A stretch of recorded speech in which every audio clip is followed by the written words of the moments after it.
बिस्मिल्लाहिर्रहमानिर्रहीम। अस्सलामुअलैकुम दोस्तों। यूँ तो तमाम तर शोबा है ज़िंदगी जो इंसान के हैं, अगर रिसालत माब की तालीमात की रहनुमाई में ज़िंदगी बसर की जाए तो एक पुरअमन माशरा हमेशा कायम रहता है। आज हमारे माश में अगर अफरा तफरी है तो अपनी तालीमात से दूरी की वजह से है, चाहे वो कोई भी शोबा हो।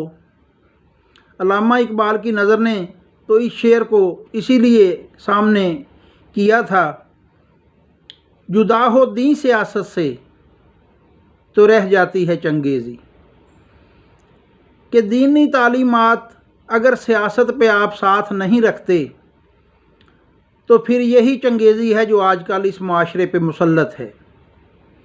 रिसालत माब के दो असहाब रज़वानुल्लाह अलैहिम अजमाइन आपस में बैठे गुफ्तगू कर रहे हैं तो एक ने दूसरे से इस्तफसार किया, भाई तुम्हें इस्लाम की कौन सी चीज़ पसंद आई कि तुमने इस्लाम कबूल किया।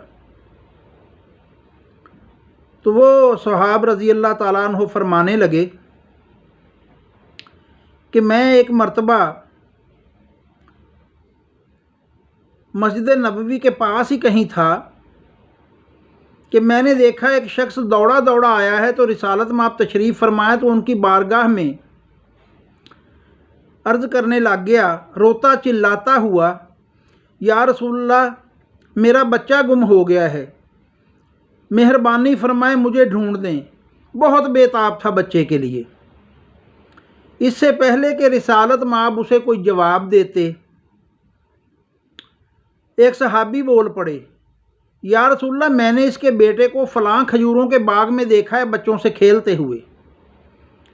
उस शख्स ने सिर्फ यही सुना जिसका बच्चा गुम हुआ था और उसने उस बाग की तरफ दौड़ लगा दी। रिसालत माब ने असहाब से फरमाया, इसे वापस बुलाओ। जब उसे वापस बुलाया गया तो आपने फरमाया, एक बात का ख्याल रखना, जब बच्चे खेल रहे हों उनमें तुम्हारा बच्चा हो तो उसे सिर्फ दूर खड़े होकर आवाज़ देना, और फिर जब तेरे पास आ जाए तो उससे दूर जाके ज़रा उसे चूमना, और जो भी शफ़क़त पिदरी उस पर रखनी हो रख लेना। सब बच्चों के सामने ऐसा ना करना, कहीं ऐसा ना हो कि उनमें कोई यतीम हो और तुम्हारी इस फ़रते जज्बात से, शिद्दत मोहब्बत से बच्चे को चूमना उसके दिल पे मनफी असर डाल जाए और वो रंजीदा हो जाए। ज़रा फ़लसफ़ा इस्लाम, फ़लसफ़ा इंसानियत देखिए। तो वो कहता कि जब मैंने ये सूरत हाल देखी तो मैंने कहा इससे सच्चा दीन हो नहीं सकता। तो उस सहाबी कहते हैं फिर मैंने इस्लाम कबूल किया। और छोटे छोटे ये मामलात हैं हसासियत के, हमें भी अपनाना पड़ेंगे। सलामत रहिए, बहुत शुक्रिया। सब्सक्राइब कर दें, लाइक कर दें, सलामत रहें।